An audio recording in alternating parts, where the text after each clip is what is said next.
Very good morning views. నమస్తే, నేను విజయ Chandrika. Even breakfast news కి స్వాగతం. బ్యూటీ ఆఫ్ డెమోక్రసీ అంటారు. నిజంగా బ్యూటీ ఆఫ్ డెమోక్రసీ అనేది నిన్న ఆంధ్రప్రదేశ్లో జరిగినటువంటి శాసనమండలి శాసనసభ సమావేశాల్లో కళ్ళకు కట్టినట్టు ఆ భావోద్వేగాలు, ఆ ఎమోషన్స్ నిజంగా ఇంత అద్భుతంగా ఉంటుందా మన ప్రజాస్వామ్యం అని కళ్ళకు కట్టినట్టు మరొక్కసారి నిరూపించింది, చూపించింది. ఎందుకంటే గత 5 ఏళ్ల వైసీపీ హయాంలో ఎవరైతే అసలు వీళ్ళని కనీసం లోపలికి రానివ్వము, తొక్కనివ్వము, అసెంబ్లీలో గేటు కూడా తాకనివ్వము అన్న వాళ్ళందరూ కూడా నిజంగా ఎందుకు ఇంత మాట్లాడాల్సి వస్తుందంటే, నిన్న శాసనసభ డిప్యూటీ స్పీకర్ సభాపతిగా రఘురామ కృష్ణంరాజు గారి ఎన్నికైన సందర్భంగా వారు మాట్లాడినటువంటి సభా సభ్యులు కానీ వీళ్ళందరూ మాట్లాడినటువంటి అంశాలు ఇవన్నీ కూడా బ్యూటీ ఆఫ్ డెమోక్రసీని కళ్ళకు కట్టినట్లు ఆవిష్కరించాయి. ఎందుకంటే గత 5 సంవత్సరాల వైసీపీ హయాంలో టీడీపీ నాయకులు కానీ, కార్యకర్తలు కానీ, అప్పుడున్నటువంటి ఎమ్మెల్యేలు కానీ, ప్రధానంగా చంద్రబాబు గారి కుటుంబ సభ్యులు కానీ, అప్పుడు ఉన్నటువంటి వారందరూ కూడా సభలో ఉన్నవాళ్ళు, ప్రధానంగా డిప్యూటీ సీఎం పవన్ కళ్యాణ్ గారు, కొత్తగా ఎన్నికైనటువంటి సభాపతి రఘురామ కృష్ణంరాజు గారు, వీళ్ళందరూ కూడా ఏ స్థాయిలో బాధించబడ్డారో అందరూ చూశారు. అయితే సభాపతి, ఉపసభాపతి ఎన్నిక సందర్భంగా జరిగినటువంటి చర్చ కానీ, లేకపోతే ఆయన్ని తీసుకువెళ్లి అక్కడ సీట్లో కూర్చోబెట్టిన వ్యవహారం సందర్భంగా ఏపీ సీఎం చంద్రబాబు గారు మాట్లాడినటువంటి అంశాలు కానీ నిజంగా ఎస్, ఇది కదా బ్యూటీ ఆఫ్ డెమోక్రసీ అంటే నిరూపించాయి. ఎందుకంటే ఒక రకంగా చెప్పాలి అంటే రఘురామ కృష్ణంరాజు గారు ఈజ్ అ రియల్ ఫైటర్. ఆయన ఏ స్థాయిలో ఫైట్ చేశారో మొత్తం ఆంధ్రప్రదేశ్ చూసింది. ఈ సందర్భంగా చంద్రబాబు గారు కూడా చెప్పారు, RRR సినిమా ఏ స్థాయిలో ప్రపంచవ్యాప్తంగా ఎంత పేరు ప్రఖ్యాతులు ఉన్నాయో మన RRR గారు కూడా, ఈ RRR కూడా అంతే ఫేమస్ అని చెప్పారు. ఎందుకంటే ఒక రకంగా చెప్పాలంటే ఆ రోజు అప్పట్లో ఆయన్ని కనీసం రాష్ట్రంలోకి రానివ్వలేదు, అడుగు పెట్టనివ్వలేదు. లాఠీలు, రబ్బర్ బెల్ట్లతో చితకబాదేశారు. కాళ్ళన్నీ రక్తం గడ్డల్లాగా అయిపోయి బొబ్బలతో అసలు అయినా కూడా ఎక్కడ జంకకుండా ఆయన రచ్చబండ అనే కార్యక్రమం నిర్వహించి అప్పట్లో అందరినీ కూడా జరుగుతున్న వాస్తవాన్ని ప్రజల ముందు ఉంచారు. ఈ సందర్భంగా అవన్నీ కూడా సీఎం గారు మాట్లాడిన సందర్భం. చంపేస్తామని బెదిరించారు, చంపడానికి ఒక దశలో ప్లాన్ చేశారు. ఇంకా చెప్పాలి అంటే ఒక రకంగా ఆయన్ని రానివ్వనన్నారు రాష్ట్రంలో. కానీ ఈరోజు ఆయన ఏకంగా ఉపసభాపతిగా సీఎం గారు అక్కడ ఉన్న సభ్యులందరూ వెళ్ళి కూర్చోబెట్టి ఆ రియల్ ఫైటర్ కి సంబంధించిన అంశం మాట్లాడినప్పుడు డెఫినెట్గా ద బ్యూటీ ఆఫ్ డెమోక్రసీ అంటే ప్రజలు ఇచ్చిన తీర్పు ఎలా ఉంటుంది అనే విషయం స్పష్టంగా కనిపించింది. రఘురామ కృష్ణంరాజు గారు ఉపసభాపతిగా ఎన్నికైన అంశం ఒక అంశం అయితే, ఇంకొక పక్కన మండల్లో అటు మంత్రి నారా లోకేష్ మాట్లాడినటువంటి స్పీచ్ కానీ, ఆయన ప్రస్తావించిన అంశాలు కూడా మళ్ళీ బ్యూటీ ఆఫ్ డెమోక్రసీని ఆవిష్కరించాయి. నిజంగా ప్రజలకి హ్యాట్స్ ఆఫ్. వాళ్ళు అనుకుంటేనే ఇవన్నీ సాధ్యం.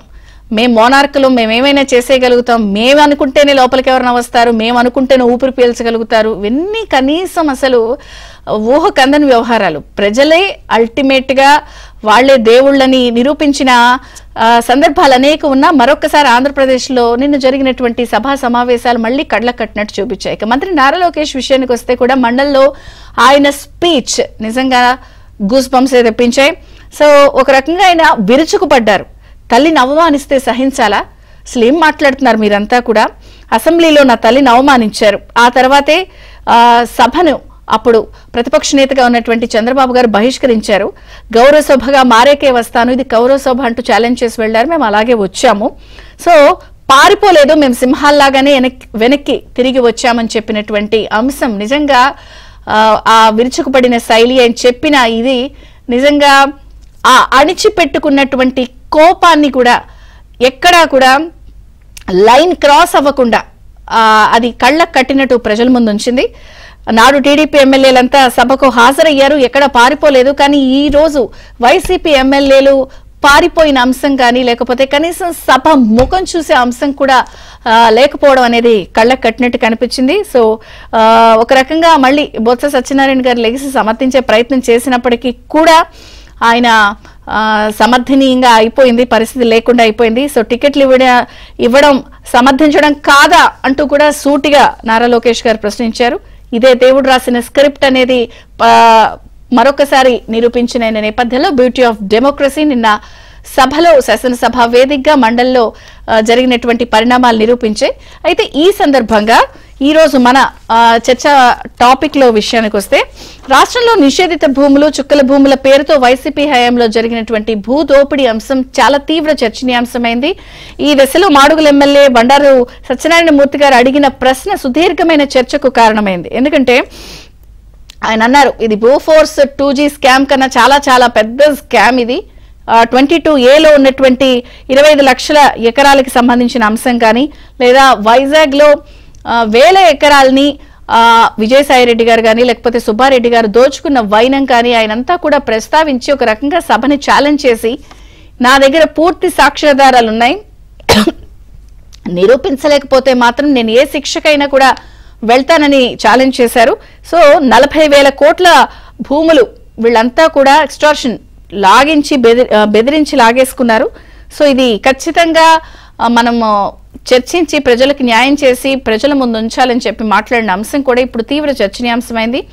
అలాగే శ్రీకాకుళం ఎమ్మెల్యే కొండ్రు మురళి గారు కూడా 22A భూములకి సంబంధించిన అంశం, ప్రధానంగా SC, ST, BC వర్గాలు ఏ స్థాయిలో నష్టపోయారని ప్రస్తావించిన అంశం, ఒక రకంగా సభాసక్కుల భూమి విషయంలో ఈ సిట్టింగ్ జడ్జితో విచారణ జరిపించాలి అని చర్చకు రావడం, స్పీకర్ జోక్యం చేసుకోవడం, దీంతో పాటుగా అటు బీజేపీ ఎమ్మెల్యే విష్ణుకుమార్ రాజు గారు కూడా 409 కోట్ల రూపాయలతో ఏదైతే విలాసవంతంగా నిర్మించినటువంటి ఈ ప్యాలెస్ వ్యవహారం చర్చ, ఇవన్నీ కూడా సుదీర్ఘంగా చర్చకొచ్చిన నేపథ్యంలో మరి గుడిలో లింగాన్ని మింగేసినట్టుగా ఈ భూ బకాసురుల భాగోతం బయటకు వస్తుందా, మరి సాక్ష్యాలున్నాయి నిరూపిస్తామని చెప్తున్నటువంటి టీడీపీ ఎమ్మెల్యేలు మరి ఏం చేస్తారు, ప్రధానంగా గవర్నమెంట్ ఎలా ప్రొసీడ్ అవబోతోంది, ఎందుకంటే ఇన్ని వేల ఎకరాలు ఇన్ని వేల కోట్ల కుంభకోణం అనేది మామూలు విషయం కాదు కాబట్టి భూమిని మింగేసిన రాక్షసుల బయటకు లాగుతారా, ల్యాండ్ గ్రాబింగ్ యాక్ట్ ని అమలు చేస్తారా, రికవరీ యాక్ట్ తో ఇవన్నీ గుళ్ళో లింగాన్ని మింగేసినట్టు వేల కోట్ల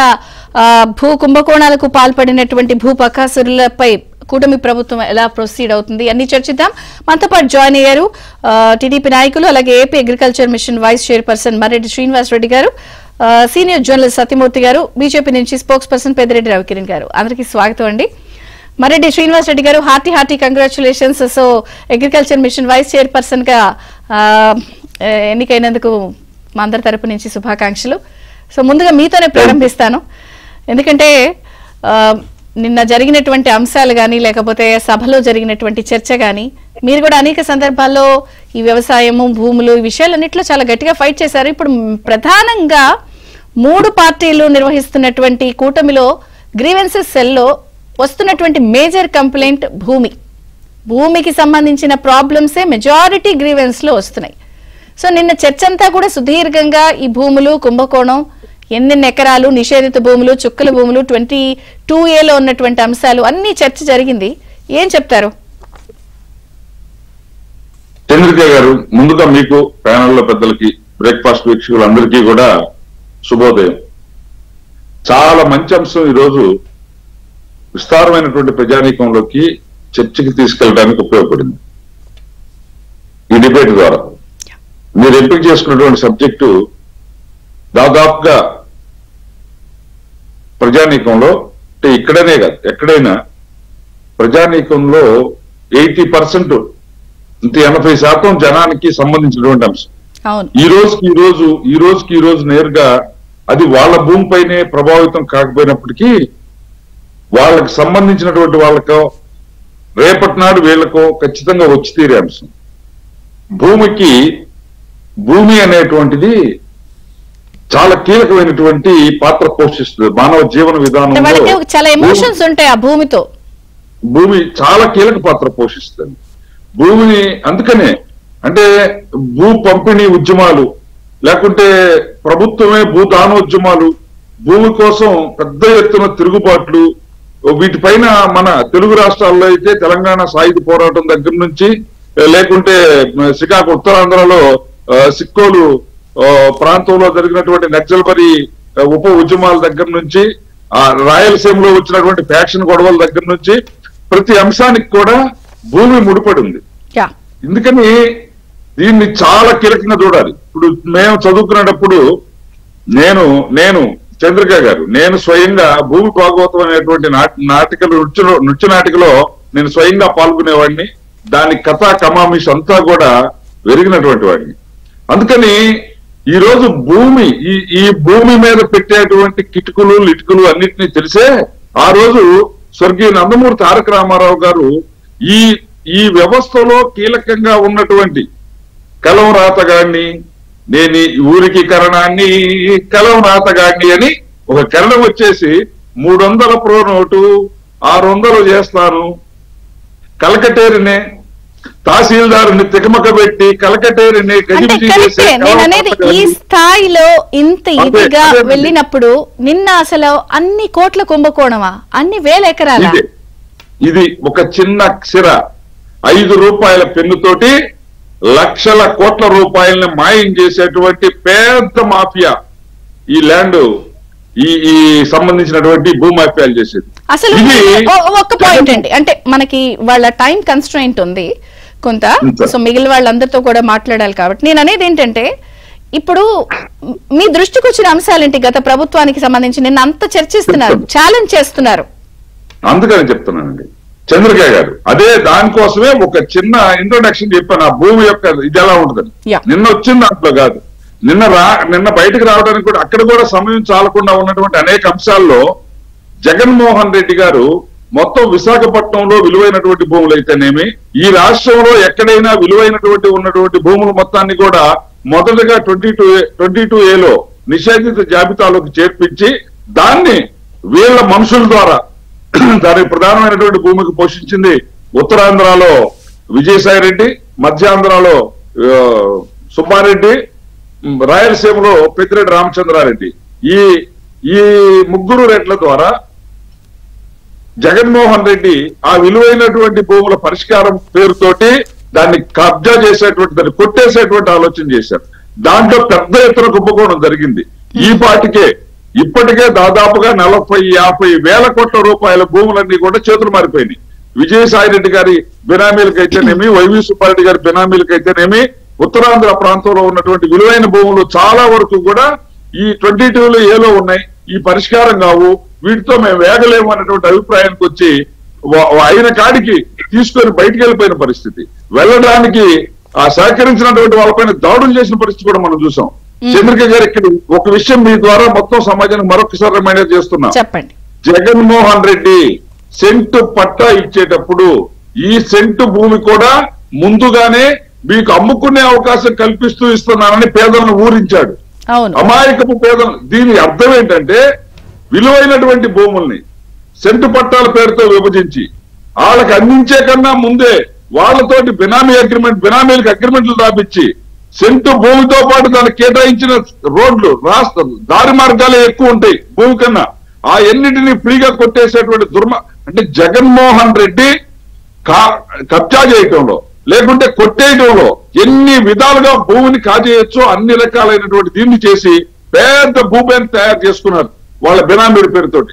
ఇది భూమిని కాజేయటానికి ఉన్నటువంటి రూపాల్లో అఫీషియల్ గా ప్రభుత్వాన్ని అడ్డం పెట్టుకుని 22A పెట్టుకోవడం ద్వారా, లేకుంటే అసైన్డ్ భూములకు ఫ్రీ హోల్డ్ కల్పించడం. 10 లక్షల ఎకరాల అసైన్డ్ భూములకు ఫ్రీ హోల్డ్ ఇచ్చారండి జగన్మోహన్ రెడ్డి ప్రభుత్వంలో. భూమి చట్టాలు ఎందుకు వచ్చినాయో తెలుసా అండి? అంటే పేదలకు పంచినటువంటి అసైన్డ్ భూములు ఎవరికి ఇస్తారు? అసైన్డ్ భూములు భూమి లేకుండా వ్యవసాయం మీద ఇంట్రెస్ట్ ఉండి భూమి చేసుకునే వాళ్ళకి వ్యవసాయ భూములు ఇస్తారు. ఆ వ్యవసాయ భూమిని వాళ్ళ దగ్గర ఉంటే వాళ్ళ కుటుంబానికి ఒక రక్షణగా ఉంటుంది. దానిపైన వచ్చే ఆదాయంతో ఆ కుటుంబ పోషణ, పిల్లల చదువులు, గౌరవం, సమాజంలో భూమి కలిగి ఉండటం ఒక గౌరవ చిహ్నం. ఆ గౌరవాన్ని ఇస్తే దానికోసమే ఆ భూమిని కాజేయాలని చూసేటువంటి ఈ గద్దల నుంచి కాపాడటానికే ఆ అసైన్డ్ భూములు కొనుగోలు చెల్లదు అనేటువంటి చట్టాన్ని తీసుకొస్తే వాళ్ళకి ఆ భూములు లేకుండా చేయటానికి, ఆ భూములను కొట్టేయడానికి ఫ్రీ హోల్డ్ ఇచ్చాడు. అసలు భూమి అనేది గౌరవం అండి, భూమి గౌరవం. ఆ భూమిని వీలైనంత వరకు కాపాడుకోవడానికి ప్రయత్నం చేస్తారు. అలాంటిది అమాయకులు అంటే తప్పనిసరి పరిస్థితుల్లో భూమిని వదులుకోవాల్సినటువంటి పరిస్థితి క్రియేట్ చేయబడినటువంటి వాళ్ళు, ఎనుకబడినటువంటి వర్గాలు, ఒకటంటారు సార్, ఇవన్నీ సరే మీరు చెప్తున్నారు ఇన్ని వేల కోట్లు చేసినప్పుడు ఇది అధికారులతో సహాయం లేకుండానో అధికారులతో కుమ్మక్కు అవ్వకుండానో జరిగే పని కాదు కదా. సో వాళ్ళ పాత్ర విషయంలో కూడా ఇటు మీరు లెక్కలతో చెప్తున్నప్పుడు వాళ్ళని కూడా ఎక్స్పోజ్ చేస్తారా? ఎట్లా ప్రొసీడ్ అవుదామని? ఖచ్చితంగా నేను కూడా అగ్రిమిషన్ లోనే ఉన్నాను. నేను కూడా సూచన చేస్తాను. నేను కూడా దీన్ని అన్ని కూడా అధ్యయనం చేస్తాను, సబ్మిట్ చేస్తాను. దీంట్లో అంటే చేయించిన తలే కాదు, ఆహుతి సినిమాలో రాజశేఖర్ డైలాగ్ చెప్తాడు, చేయించిన తలే కాదు చేసినటువంటి చేతులు కూడా పరిహారం చెల్లించాల్సిందే. దీంట్లో ఎవరి ప్రయోజనాల కోసమో ఈ మొత్తం ప్రజానీకం యొక్క ఆస్తులు దోచి వాళ్ళకి అప్పచెబుతాము, మాకు అందుకే ఉద్యోగాలు ఇచ్చారు అనేటువంటి భావంతో గనక ఉద్యోగస్తులు ఉంటే దానికి ఖచ్చితంగా శిక్ష అనుభవించి తీరాల్సిందే. వాళ్ళ కోసం భూములు మొత్తాన్ని కూడా కాజేసి అప్పచెప్పినటువంటి రెవెన్యూ అధికారులు అయితేనేమి, వాళ్ళ కోసం హత్యలు చేయించినటువంటి పోలీసులు అధికారులు అయితేనేమి, హత్యాయత్నాలు చేయించినటువంటి వారైతేనేమి, వారందరూ కూడా దీనికి శిక్ష అనుభవించడానికి సిద్ధంగానే ఉండాలి అని చెప్పేసి కూటమి ప్రభుత్వం చెప్తా ఉంది. నేను అది దేవుడి స్క్రిప్ట్ అనండి, పేరేదైనా అనండి, దానికి బ్యూటీ ఆఫ్ డెమోక్రసీ. సో నిన్న జరిగినటువంటి శాసనసభ లేదా మండలిలో సమావేశాలపై ఫస్ట్ ఆఫ్ ఆల్ మీ అబ్జర్వేషన్స్ ఏంటి? నెక్స్ట్ ఈ రోజు మన టాపిక్ భూమికి సంబంధించిన అంశం, ఏదైతే ఈ భూ బకాసులు మింగేసిన అంశం, దాన్ని చాలా సీరియస్ గా నిన్న సభ కూడా చర్చించింది. ఏం చెప్తారు? ఇక్కడ మామూలుగా భూమి అనేది మామూలుగా మన అందరికి కూడా చాలా వాల్యుబుల్ అసెట్. ఇక్కడ ఈ భూములకు సంబంధించిన విషయాలలో జగన్మోహన్ రెడ్డి ప్రభుత్వం ఆడినన్ని నాటకాలు, ఆడినన్ని గేమ్స్ వేరే ప్రభుత్వాలు ఏవి ఆడలేదు ఇంతవరకు, నాకు తెలిసినంత వరకు. ఇక్కడ ఏంటి అంటే రిజిస్ట్రేషన్ చట్టంలో ఉన్న కొన్ని క్లాజుల్ని అడ్డం పెట్టుకొని, ఉదాహరణకి 22A, ఈ క్లాజ్ ప్రకారం ఏంటి అంటే ప్రభుత్వానికి కొన్ని భూములని రిజిస్ట్రేషన్ చెయ్యకుండా నిషేధించే వీలు కలుగుతుంది. ఆ వీలుని అడ్డం పెట్టుకొని ఏం చేశారు అంటే గవర్నమెంట్, ఇందాక మీరు ఒక 4 పేర్లు చెప్పారు, ఆ 4 పేర్ల వాళ్ళు వెళ్ళటం, వాళ్ళ దళారులను పంపించటం, ఆ ల్యాండ్స్ అన్ని ఐడెంటిఫై చేసుకోవటం, వాటిని ఐడెంటిఫై చేసుకున్న తర్వాత గవర్నమెంట్ లో ఫైల్ మూవ్ అవటం, ఆ బలానా సర్వే నెంబర్లని మేము రిజిస్ట్రేషన్ చేయకుండా నిషేధిస్తున్నాం అని నిషేధించటం, వీళ్ళ పేరు మీదకి మొత్తం వీళ్ళ దళారులు వెళ్ళి కాంటాక్ట్ చేసిన తర్వాత వాటి మీద నిషేధం ఎత్తేయటం. ఇది దొంగలు రెక్కి చేసుకున్నట్టుంది వ్యవహారం అంతా. అంతే, అసలు దొంగలు రెక్కి చేసుకుంటారు, ఇది వెళ్ళాలి అటు వెళ్ళాలి, వాళ్ళు ఏ టైంకి వస్తున్నారు. అదే జరిగింది ఇక్కడ. మొత్తం ఒక మామూలు మీరు అన్నట్టు దొంగలు కూడా ఇట్లా పంచుకోలేరు. చట్టబద్ధంగా లీగల్ గా ప్రభుత్వానికి సంక్రమించిన అధికారాలని ఉపయోగించుకొని ఆ అధికారాలని మొత్తాన్ని కూడా దీనికోసమే ఉపయోగించట, అక్రమాలు చేయట. ప్రభుత్వం సాధారణంగా ఏముంటుందండి, ఏదన్నా లీగల్ డిస్ప్యూట్ వచ్చిన ల్యాండ్ ని ప్రొహిబిట్ చేస్తారు, రిజిస్ట్రేషన్ నుంచి ప్రొహిబిట్ చేస్తారు. ఏదైనా లీగల్ డిస్ప్యూట్ వచ్చింది ఆ ల్యాండ్, అటువంటి క్లాజును ఉపయోగించుకొని భూముల్ని, వాళ్ళకు కావాల్సిన భూముల్ని 22A కింద పెట్టించేసి వాళ్ళ చేతిలోకి వచ్చిన తర్వాత నిషేధం ఎత్తేయటం. ఇది ప్రహసనం జగన్మోహన్ రెడ్డి ప్రభుత్వంలో నడిచింది. అందుకనే మనం ఇది ఎక్కువ ఎక్కడ జరిగింది అంటే బలమైన వైసీపీ నాయకులు ఉన్న చోట, అంటే బలమైన వైసీపీ నాయకులు అంటే ఉత్తరాంధ్రలో విజయసాయి రెడ్డి, సుబ్బారెడ్డి, అటు రాయలసీమలో చిత్తూరు జిల్లా పెద్దిరెడ్డి రామచంద్రారెడ్డి ఉన్న చోట వాళ్ళు చక్కగా చేసుకుని, మిగిలిన చోట్ల ఎందుకు చేయలేదు అంటే మిగిలిన చోట్ల వేరే కుంభకోణాలు చేశారు.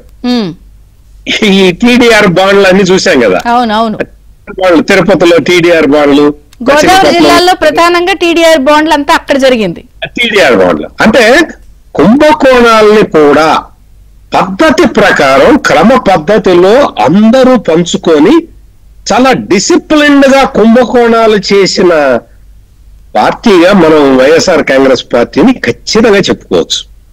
ఇక్కడ భూముల విషయానికి వస్తే ఈ ఈ 22A క్లాజును ఉపయోగించుకొని వీళ్ళేనా చేసేది, నేను చేయకూడదా అని చెప్పి అధికారులు కూడా చేసేసారు. ఇది మొత్తం పెద్ద స్కాండల్. ఇది అంటే RDO level, chief secretary level, RDO ఇట్లా అంటే మొత్తం అంతా కూడా ఒక ఆర్గనైజ్డ్ క్రైమ్ లాగా ప్రభుత్వం ఎన్నుకుంటుందండి. లీగల్ డిస్ప్యూట్స్ ఏదన్నా ఉంటే ప్రొహిబిట్ చేయాలి రిజిస్ట్రేషన్లని అనే క్లాజుని ప్రభుత్వము ఎట్లా దుర్వినియోగం చేసిందో చూడండి. It is an organised crime. నిన్న అసెంబ్లీలో బండారు సత్యనారాయణమూర్తి గారు చెప్పింది అక్షర సత్యం. మామూలు దోపిడీ కాదు ఇది. మామూలు సాధారణంగా అయితే ఎవరో ఇండివిజువల్స్ క్రైమ్ చేస్తారు. ఇక్కడ ప్రభుత్వమే క్రైమ్ చేసింది.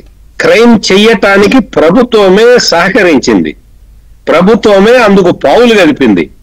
ఇట్లా చట్టంలో ఉన్న క్లాజులను ఉపయోగించుకొని కుంభకోణాలు చెయ్యటం అంటే అది మామూలు మనుషులతో అయ్యే పని కాదు. అంటే ఆర్గనైజ్డ్ క్రైమ్ అంటే ఏందులో ఆర్గనైజ్డ్ చేయలేదు చెప్పండి.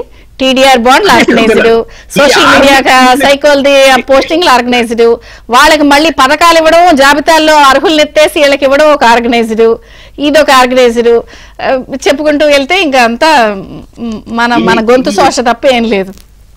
ఈ ఆర్గనైజ్డ్ క్రైమ్ చెయ్యటానికి ప్రభుత్వం సహకరించడం అంటే ప్రభుత్వంలో ఆ రోజున ఉన్న వాళ్ళందరూ సహకరించడం అనేది చాలా గొప్ప విషయం. ఇప్పుడు మరి ఈ కూటమి ప్రభుత్వం వీటన్నిటిని బయటికి తీసుకురావటానికి సిట్టింగ్ జడ్జితో చేయించాలి లేకపోతే అంటే సరిపోద్దా? అసలు నిజంగా వైసీపీ ప్రధానంగా ఓడిపోవడానికి టాప్ 5 రీజన్స్ లో ఈ భూమి ఎక్స్ట్రాక్షన్లు, గ్రాబింగ్లు ఇవన్నీ ప్రధానంగా టాప్ 5 రీజన్స్ లో ఇదొకటి. విజయచంద్ర గారు, ఇవన్నీ కూడా ప్రూవ్ చేయటం చాలా ఈజీ అండి. దీనికేం పెద్ద కష్టపడక్కర్లేదు. అందుకని తొందరగా దీని మీద ఎంక్వైరీని కంప్లీట్ చేసి, అంటే ఏ పద్ధతిలో ప్రభుత్వం చేస్తుందో మనం ఇప్పుడే ఊహించటం కష్టం, కానీ దీని మీద త్వరగా ఎంక్వైరీ చేసి వీళ్ళ మీద రెవెన్యూ రికవరీ యాక్ట్ పెట్టి ఈ ల్యాండ్స్ అన్ని కూడా మళ్ళీ వాపసు యథాస్థ స్థితికి తీసుకురాకపోతే చాలా ప్రాబ్లమ్స్ వస్తాయండి. ఏమన్నా మదనపల్లి ఫైల్స్ లాగా తగలబడతా ఉంటాయేమో. అంటే ఇవి తగలబడినా పెద్ద ఇదేమి లేదండి. వాళ్ళు ఎన్ని ఫైళ్లు తగలబెట్టుకున్నా కానీ ఇదంతా కూడా ఆన్ రికార్డు ఇవన్నీ ఉంటాయి. షాడో ఫైల్స్ లో ఖచ్చితంగా ఉంటాయి వాళ్ళు ఎన్ని తగలబెట్టినా కానీ. అందుకని దీన్ని చాలా సిస్టమేటిక్ గా ఈ వ్యక్తులకి, ఈ నేరానికి పాల్పడ్డ వ్యక్తులకి వేయాల్సిన శిక్ష ఏంటంటే ఖచ్చితంగా రెవెన్యూ రికవరీ యాక్ట్ తీసుకొచ్చేసి వీళ్ళందరినీ కూడా వీళ్ళ దగ్గర ఒక ఎకరం బిట్టు కూడా ఉండకుండా చేయాల్సిన బాధ్యత అయితే ప్రభుత్వం మీద ఉందండి. కానీ నాకు మర్రెడ్డి గారు అన్నారు, ఏమండి వాళ్ళు బినామీలు వాళ్ళు పనిచేసుకున్నారు, అంతా కూడా సెట్ అయిపోయింది అన్నప్పుడు చెప్పండి. ల్యాండ్ ని ఐడెంటిఫై చేసిన తర్వాత అది ఎవడో ఐడెంటిఫై చేసినా, అంటే విజయసాయి రెడ్డి లేదు వాళ్ళ బినామీనే ఎవరు చేసినా కానీ ఈ ల్యాండ్స్ ని ఐడెంటిఫై చేసేసి వాటిని మళ్ళీ తిరిగి ప్రభుత్వం స్వాధీనం చేసుకోవాలి. స్వాధీనం చేసుకునే ఈ ప్రక్రియని త్వరగా పూర్తి చేయాలి వాళ్ళు. ఎందుకంటే చాలా లీగల్ హర్డిల్స్ మనం చూస్తున్నాం కదా. మనం సోషల్ మీడియాలో ఉన్న వాళ్ళని, సోషల్ మీడియాలో బూత్ పోస్టులు పెట్టిన వాళ్ళని కాపాడటానికి వైఎస్ఆర్ కాంగ్రెస్ పార్టీ ఎన్ని రకాలుగా ప్రయత్నాలు చేస్తున్నదో మనం చూస్తూ ఉన్నాం. అంటే లీగల్ హర్డిల్స్ ని క్రియేట్ చేయటంలో వీళ్ళు మాస్టర్లు. కాబట్టి ముందు ఇమ్మీడియట్ గా ఎంక్వైరీ చేసేసి వాళ్ళని ఆ ల్యాండ్స్ ని మొత్తం స్వాధీనం చేసుకున్న వాళ్ళని దొరికిన ఆధారాల మీద ఫిక్స్ చేసేసి ముందు ల్యాండ్ ని స్వాధీనం చేసుకోవాలండి. This land belongs to government of Andhra Pradesh board పడేస్తే ఇంకా వాళ్ళు లీగల్ డిస్ప్యూట్ రైజ్ చేసినా వాడు ఆ ల్యాండ్ ని అనుభవించలేడు. అందుకని ఇటువంటి పక్కడబందీ చర్యలు తీసుకోవాలి ప్రభుత్వం. తీసుకుని వాళ్ళకి ఈ భూ దొంగలకి ఖచ్చితమైన గుణపాఠం నేర్పాల్సిన అవసరం అయితే ఉందండి. యా బీజేపీ నుంచి పెద్దిరెడ్డి రవికిరణ్ గారు ఉన్నారు. నమస్తే అండి, బ్రేక్ఫాస్ట్ న్యూస్ కి స్వాగతం. ఏదో సినిమాలు అంటారు గులాబీ మొక్కకు అంటు కట్టినట్టుగా ఆడేంట్రా అన్నట్టు, అసలు ఈ కుంభకోణాలన్నీ గులాబీ మొక్కకు అంటు కట్టినంత జాగ్రత్తగా అది ప్యాలెస్ నిర్మాణం 409 కోట్ల నిన్న మీ బీజేపీ ఎమ్మెల్యే విష్ణుకుమార్ రాజు గారు కూడా చాలా సీరియస్ గా ప్రస్తావించారు. అసలు చాలా డీటెయిల్డ్ గా చర్చ జరిగింది. ఈ భూమి కుంభకోణంతో పాటు విలాసవంతమైన ప్యాలెస్ కి ఎంత ప్రజాధనాన్ని దుర్వినియోగం చేశారు, ఎక్కడా కూడా ఏది బయటికి పొక్కనివ్వలేదు. లాస్ట్ మూమెంట్ లో వరకు తెలిసినవన్నీ ఏం చెప్తారు, మీరేం చెప్తారు, మీ బీజేపీ వర్షన్ ఏంటి? చంద్రిక్ గారు, ముందుగా మీకు తోటి ప్యానలిస్టులకి, ఏబిఎన్ వీక్షకులకి, రాష్ట్ర పిల్లలందరికీ కార్తీక పౌర్ణమి సందర్భంగా అభినందనలు, శుభాకాంక్షలు అండి. జగన్మోహన్ రెడ్డి గారు మీరు అన్నట్టు ఏది చేసినా ఒక ఆర్గనైజ్డ్ క్రైమే చేయటానికి కొన్ని దశాబ్దాలుగా అలవాటు పడిపోయారండి. అందుకనే వారి నేతలు యొక్క దౌర్జన్యాలు, అక్రమాలకి శాసనసభ వేదికగా చట్టబద్ధత, దౌర్జన్యాలు, అక్రమాలు, భూ ఆక్రమణలకి శాసనసభ వేదికగా చేసుకుని ఒక వైట్ కాలర్ థెఫ్ట్ కి, కుంభకోణానికి భారీ ఎత్తున స్కెచ్ చేశారు. కొంతవరకు అయితే అది కూడా చేయడం కూడా జరిగింది.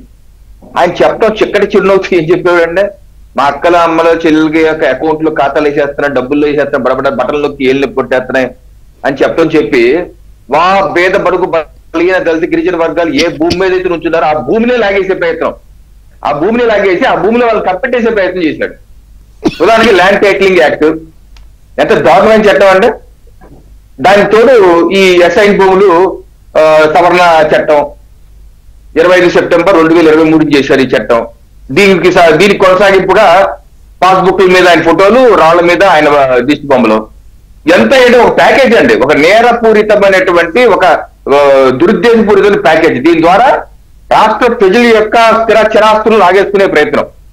ఇప్పుడు అసైన్డ్ భూమి అంటే అందరికీ తెలుసు, పేద బడుగు బలహీన దళిత గిరిజన వర్గాలకి ఎవరికైతే భూమి లేదో ఆ యొక్క కుటుంబ పోషణ కోసం దశాబ్దాలుగా ప్రభుత్వాలు వారికి బతకడం కోసం ప్రభుత్వ భూమిని వాళ్ళకి ఇస్తున్నారు.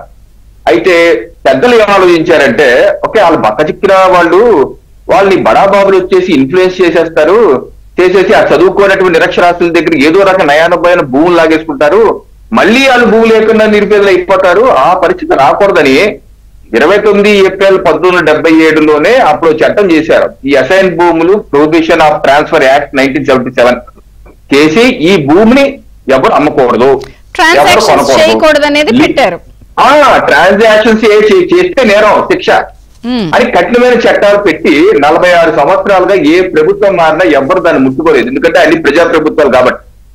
ఈ మహానుభావులు ఏం చేశారంటే, వీళ్ళ ప్రభుత్వం రాగానే వాళ్ళ యొక్క నేరగాళ్ళందరినీ లేపి ఆ యొక్క అసైన్ భూములు ఉన్న వ్యక్తులకి ఏదో రకంగా నయానో భయానో వాళ్ళతో అగ్రిమెంట్లని చేయించేసుకొని తగుదమ్మా అని చెప్పి 25 సెప్టెంబర్ 2023 శాసనసభలో చట్టం చేశారు. ఏంటి? అసైన్ భూమి సవరణ చట్టం. దీనిలో ఏంటి? అసైన్ భూములు ఇచ్చిన 20 ఏళ్ళు అయితే 20 ఏళ్ళు దాటాక ఆ భూమి యొక్క పూర్తి హక్కు ఆ అసైన్ భూమి దారికే పూర్తి హక్కు ఆయన అమ్ముకోవచ్చు, ఏదైనా చేసుకోవచ్చు, పూర్తి సర్వ హక్కులు ఇచ్చేస్తున్నాం ఏదైనా. అలాగే హౌస్ సైట్లు కూడా, హౌస్ సైట్లు 10 ఏళ్ళకి ఏదైనా చేసుకోవచ్చు. దీనికి చెప్పిన కలరింగ్ ఏంటి? వాళ్ళందరినీ భూములు ఉన్నటువంటి ఆసాములు చేసాం, ఒక్కొక్కరిని ₹1 ఉన్నటువంటి విలువైనటువంటి పేదల్ని ధనవంతులు చేసాం, నేనే పెద్ద కోటీశ్వర్లు అయిపోతారు, కోటీశ్వరులు చేసాం, నేనే అతి పేదవాడిని, 1000 కోట్లు అతి పేదవాడిని, ఇది పేదలకి పెట్టందాలు చెప్పోటి అని కలరింగ్ ఇచ్చాడు. అయితే ఏం జరిగింది? ఆ చట్టం తర్వాత 6 నెలల మాసాల్లోనే, ఇందాక డేట్ చెప్పారు సెప్టెంబర్ 2023, మార్చికి వచ్చేసరికి చంద్రిక్ గారు వేల ఎకరాలు టపా మారిపోయినాయి. ఎలా మారిపోతుందంటే, వేల ఎకరాలు 6 మాసాలు 1000 ఎకరాలు అంటే మొదటి నుంచి ఆర్గనైజ్డ్ క్రైమ్ చేశారు కాబట్టి, అగ్రిమెంట్ చేసుకున్నారు కాబట్టి, మేము అగ్రిమెంట్ చేసుకున్నాం, నీ భూమి రాసి ఇప్పుడు నాకు అని చెప్పి బిరామిల్ పేరు మొత్తం రాయింగ్ చేస్తున్నారు. ఈ బ్యాచ్ ఎంత, దండుపలాయం బ్యాచ్ ఎంత. అదే నేను మంత్రి గారు చెప్పారు, రెవెన్యూ శాఖ మంత్రి గారు, 9,95,000 అసైన్ భూములు, 93,000 అసైన్ భూములు ఉంటే మేము ఇప్పుడు ప్రాథమికంగా విచారణ చేస్తే ఇప్పటికీ 7,835 ఎకరాలని చట్ట విరుద్ధంగా రాయింగ్ చేసుకున్నారు. ఉదాహరణకి 8,000 అంటే చూడండి, ఎకరం ₹1,00,000 వేసుకుని ఎందుకో 8,000 కోట్లు అంటే అది అర్బన్ భూములు ఉన్నాయి, గ్రామ భూములు యావరేజ్ తీసుకుంటే 8,000 కోట్లు. ఇలా మళ్ళీ హౌస్ సైట్స్ అలాగే 22A ఇది నిషేధిత బ్లాక్ లో పెట్టి దాని మీద ట్రాన్సాక్షన్ చేయకూడదు 22A అంటే దానిలో 1,90,00,000 భూములు ఏప్రిల్ 2019 అనుకుంటే జగన్మోహన్ రెడ్డి గారు దిగిపోయే టైంకి 1,84,00,000 అంటే 6 లక్షల ఎకరాలు ఈ 22A జాబితాను తీసేసి వాళ్ళు మొత్తం పనిచేసుకున్నారు ఏం చేశారు. ఇది పెద్ద కుంభకోణం కాదా అండి? చీఫ్ సెక్రటరీ లెవెల్లో జరిగింది అని ఆ రోజు అప్పట్లో ఎలక్షన్స్ కి ముందు చాలా పెద్ద వ్యవహారం. అప్పట్లో చీఫ్ సెక్రటరీ కూడా స్పందించిన నేపథ్యం ఉంది. అవునండి ఇది చాలా, ఎందుకంటే చిన్న చితక ఆఫీసర్లతో అవదండి. ఇప్పుడు నిన్న మదనపల్లి ఫైల్స్ మీద ప్రాథమిక విచారణ నివేదిక వచ్చింది. అంటే పక్కా పథకం ప్రకారం అప్పుడు మదనపల్లిలో కలెక్టర్ ఆఫీస్ కూడా నిప్పు పెట్టారు అన్నది చాలా సీరియస్ ఇష్యూ. ఇది దాని భాగమేనండి. ఈ రెండు ఒకే రోజు వచ్చాయి, యాదృచ్ఛికంగా వచ్చి రెండు ఒకే రోజు వచ్చాయి. మదనపల్లి ఫైల్స్ లో ప్రాథమిక సిసోడి గారు తేల్చింది ఏంటి, 80,000 ఎకరాలు అసైన్ భూములు ఉన్నాయి. ఏది ఆ మదనపల్లి సబ్ డివిజన్ కార్యాలయంలో 80,000 ఎకరాలు ఉంటే దానిలో 75,000 ఎకరాలని ఫ్రీ పూల్ లో పెట్టేశారు, ఫ్రీ జోన్ లో పెట్టేశారు. అంటే పూర్తి హక్కులు పేదలకు ఇచ్చేశారు. దీనిలో 8,000 ఎకరాలు చేతులు మారిపోయింది. అది తెలియకుండా ఉండకే మొత్తం కాల్చి పెట్టేశారు. ఆ 8,000 ఎకరాలు వాళ్ళ ఉద్దేశం కాలిస్తే అయిపోయింది అనుకుంటారు, పాపం ఏం పోదండి ఉంటది. వాళ్ళు ఉంటే చూడు ఎంత లాజికల్ చూడండి. నేను చెప్తుంది ఒక్క ఆర్డీఓ పరిధిలో 80,000 ఎకరాలు ఎసైన్ భూములు ఉంటే దానిలో 75,000 మారిపోయింది ఒక్కసారిగా. ఏది ట్రిపుల్ లో పూర్తి హక్కు ఇచ్చేశారు. దానిలో ఇంకెన్ని ఎగ్జాంపుల్ అదేనండి.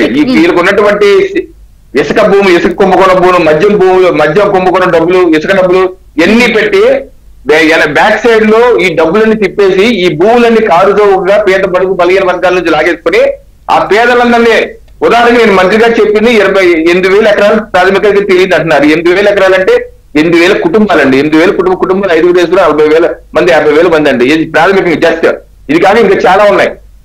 ఏది ల్యాండ్ పూలింగ్ అని విశాఖపట్నం చేసింది, బండా సత్యమూర్తి గారు చెప్పింది. ఎన్ని తీస్తే ఎన్ని లక్షల కోట్లండి. ఒక చెప్తున్నారు 22A అదొకటి. ఇట్లా ఎవరికి వాళ్ళు ఇప్పుడు ఉత్తరాంధ్ర నుంచి బిగిన్ చేస్తే నెల్లూరు, రాయలసీమ వరకు ప్రతి జిల్లాలో ఇది మీరు చెప్పిన అంశం జరిగింది. చాలా నిన్న ఆర్డీఓ అక్కడ విజయనగరంలో జాయింట్ కలెక్టర్ చేసిన జీసీ కిషోర్ కుమార్ గారు, ఆయన హయాంలో 100 ఎకరాలు ఇలాగే తీసేశారని చెప్పి నిన్న విచారణ కూడా ఆదేశించారు.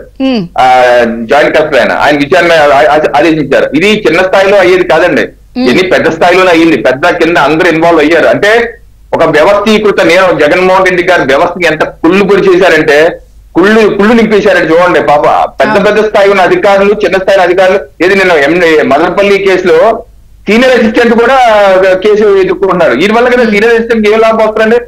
అందులో అక్కడ మదనపల్లి దాంట్లో ఆయన పెద్దిరెడ్డి గారు పిఏ, ఆయన అరుణారెడ్డి పాత్రే ప్రధానం అని చెప్తున్నారు. ఆర్డీఓ, మాజీ ఆర్డీఓ అతను ఎదుగుతున్నారు, కనపట్లేదు. ఈ మాజీ ఆర్డీఓలు ఇద్దరు కలిసి రికార్డు తారుమారు చేసి మొత్తం పనిచేశారు. సో ఈ రకంగా పేదల భూములు పేదలు లేకుండా చేయటం, పేరుకేమో నేనేదో డబ్బులు ఇస్తున్నాను బట్టలు నొక్కేస్తానంటాం. మరి వాళ్ళ దగ్గర ఉన్నటువంటి వాళ్ళ ఆధారపడిన జీవనోపాధిని, జీవనాధారాన్ని లాగేయటం. ఇది ఎక్కడ పేదరిక ప్రభుత్వం అండి? సీరియస్ గా చర్చనీయాంశంగా మాట్లాడుతున్న అంశం కాబట్టి నిన్న సభలో కూడా ఇది సుదీర్ఘంగా చర్చ జరిగింది. సో ఒక ఎంక్వైరీ కమిషన్ తో సరిపోతుందా, లేకపోతే దోషులందరినీ పట్టుకోవాలా, రికవరీ యాక్ట్. సత్యమూర్తి గారు, ఇప్పుడు రోజుకో అంశం ప్రభుత్వం ఏర్పడిన దగ్గర నుంచి ఎన్ని రకాలుగా ఇన్ని కుంభకోణాలు, మద్యం అవనివ్వండి, ల్యాండ్ అవనివ్వండి, టీడీఆర్ బాండ్స్, అసలు ఒకటి కాదు. ప్యాలెస్ 409 కోట్ల రూపాయలతో అంత విలాసవంతంగా దాన్ని ఇప్పుడు ఎట్లా చేయాలి, ఎట్లా మెయింటైన్ చేయాలి, దాన్ని ఏం చేయాలన్నది కుటుంబకు ఇన్ని అంశాలు. పాలనే ఒక పక్కన చేయాలా, వీటిలన్నిటినీ నిరూపించి ప్రజల ముందు అన్ని ఉంచాలి. నేను అనేది ఇప్పుడు కూడా ఈ ల్యాండ్ స్కామ్స్ విషయంలో ఒక కమిషన్ ఏర్పాటు చేసో ఇవి చేస్తే అంత త్వరితగతిన అయిపోతాయా? అసలు అంత జనరల్ గా ఏది వేసినా కూడా టైం టేకింగ్ ప్రొసీజర్, మళ్ళీ కోల్డ్ ఫ్రీజర్ లోకి వెళ్ళిపోవటం, ఇలా ఏం చేయాలంటారు ఇంత ఇమీడియట్ గా వీటన్నిటిపై? అంటే ఎంక్వైరీ చేయడానికి టైం బౌండ్ పెట్టచ్చండి. టైం బౌండ్ పెట్టి ఈ టైం లోపల మీరు చేయాలి అని ఆ టర్మ్స్ ఆఫ్ రెఫరెన్స్ లో మనం పెట్టచ్చు. పెట్టడం వల్ల ఏమవుతుందంటే ఆ టైం లోపల వాళ్ళు కంప్లీట్ చేసి రిపోర్ట్ ఇచ్చేస్తారు. ఇదంతా కూడా ఈ ప్రాసెస్ ని చాలా ఫాస్ట్ గా చేయాలండి, చాలా స్పీడ్ గా చేయాల్సి. ఎందుకంటే ఇక్కడ ఉన్నది మామూలు దొంగలు కాదు. వీళ్ళు టక్కు టమార గజకర్ణ క్రిమినల్ మెథడాలజీ, క్రిమినల్ బ్రెయిన్స్, టక్కు టమార గజకర్ణ గోకర్ణ విద్యలు తెలిసిన దొంగలు కాబట్టి వీళ్ళని పట్టుకోవటానికి రకరకాల ప్రయత్నాలు చేయాలి. దీనికి సపరేట్ వ్యూహం ఉండాలి. అందుకని ఇమ్మీడియట్ గా దీని మీద ఎంక్వైరీని వేయటమే కాకుండా ముందర ఈ డిస్ప్యూటెడ్ ల్యాండ్లన్నీ కూడా ఆల్రెడీ గవర్నమెంట్ దగ్గర రిపోర్ట్ ఉన్నది కాబట్టి ఇమ్మీడియట్ గా వాటి మొత్తాన్ని గవర్నమెంట్ స్వాధీనం చేసేసుకోవాలి. స్వాధీనం చేసుకున్న తర్వాత ఈ ఏదైనా డిస్ప్యూట్ ఉంటే ఎంక్వైరీలో తేలుతుంది కదా, ఎంక్వైరీలో వాళ్ళు చేసుకోవచ్చు. ఇట్లా చేయటం వల్ల ఏమవుతుంది అంటే ఈ భూముల్ని ఆక్యుపై చేసుకున్న వాళ్ళందరూ కూడా ఫర్దర్ గా వాళ్ళు ఏం చేయకుండా అయిపోతుంది. అది చాలు, ఆ పర్పస్ సగం వరకు పర్పస్ సర్వ్ అవుతుంది. ఇంకొక ఈ దీంతో పాటు ఈ అసైన్మెంట్ ల్యాండ్లు ఎవరైతే ఇచ్చారో ఇవి వాటన్నిటికి సంబంధించి కూడా ఆ చట్టాన్ని రివర్స్ చేయాల్సి ఉంటుంది. రివర్స్ చేసి మొదటి నుంచి కూడా అంటే ఎప్పుడైతే వీళ్ళు అమెండ్మెంట్ చేశారో అప్పటి నుంచి రెట్రాస్పెక్టివ్ ఎఫెక్ట్ తోటి ఆ చట్టాన్ని తీసుకొస్తే మళ్ళీ పేదల భూములు మళ్ళీ పేదలకు వస్తాయండి. మరి రెట్రాస్పెక్టివ్ అంటే కూడా మళ్ళీ క్రైమ్ లాగా హత్య జరిగితే ఎక్కడి నుంచి జరిగిందో అక్కడికి వెనక్కి వెళ్తాం అన్నప్పుడు టైం టేకింగే కదా, మళ్ళీ అంత ఇమీడియట్ గా మనకు రిజల్ట్స్ కనిపిస్తాయి. ఇన్ని వేల కోట్ల ఎకరాలంటే చట్టంతో చెయ్యొచ్చు.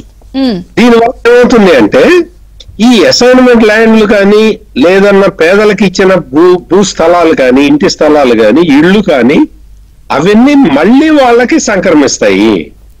వాళ్ళ దగ్గర నుంచి దొంగతనంగా అక్రమంగా ఈ గవర్నమెంట్ లో భాగస్వాములైన వాళ్ళు కొనుక్కుంటే వాళ్ళకి ముందర క్యాష్ లాస్ అనేది వచ్చేస్తుంది. అంటే అందుకని ఇటువంటివి చాలా సాహసోపేతమైన నిర్ణయాలు తీసుకోవాల్సిన అవసరం ఉన్నది. వీటన్నిటికీ లీగాలిటీ ఉంటుంది. చట్టం ఇప్పుడు అసైన్మెంట్ ల్యాండ్ ని ఓ చట్టం చేసేసి వాళ్ళు ఎటు కొనుక్కున్నారు దాన్ని మళ్ళీ రికవరీ చేయడానికి అదే చట్టాన్ని మారిస్తే సరిపోతుంది కదా, మళ్ళీ ఆటోమేటిక్ వచ్చేస్తుంది.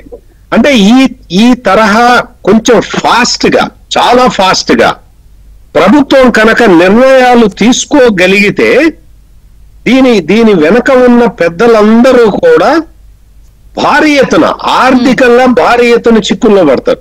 అంటే వాళ్ళ దగ్గర ఇంకా చాలా లక్షల కోట్ల రూపాయలు చాలా ఉన్నాయి, అది వేరే విషయం. కానీ ఈ పేదల భూములు అయితే మాత్రం మళ్ళీ పేదలకు వస్తాయి. అందుకని ఈ తరహా చట్టాలు తీసుకురావటమే కాకుండా వీళ్ళందరినీ కూడా ఇప్పుడు ల్యాండ్ గ్రాబింగ్ దీని ప్రకారం ల్యాండ్ గ్రాబింగ్ ప్రొహిబిషన్ చట్టం ప్రకారం భూమిని ఎవరైనా అక్రమంగా అన్యాక్రాంతం చేసుకుంటే ఆక్రమించుకుంటే వాళ్ళ మీద రౌడీ షీట్లు ఓపెన్ చేయొచ్చు, వాళ్ళని కఠినంగా శిక్షించవచ్చు, అంటే రిగరస్ ఇంప్రిజన్మెంట్ వేయొచ్చు. అందుకని ఆ చట్టాలను ఉపయోగించి వీళ్లలో కొంతమందినైనా కనుక లోపల వేయగలిగితే భవిష్యత్తులో ఇటువంటి కుంభకోణాలు చెయ్యాలి అంటే భయపడే పరిస్థితి వస్తుంది. మరెడ్డి గారు, అంటే ఇప్పుడు ఎటువంటి దర్యాప్తుతో వెళదామని, ఎట్లా ప్రొసీడ్ అవుదామని? ఇప్పుడు దీనిపైన నిన్న ఒక పెద్ద చర్చ జరిగింది.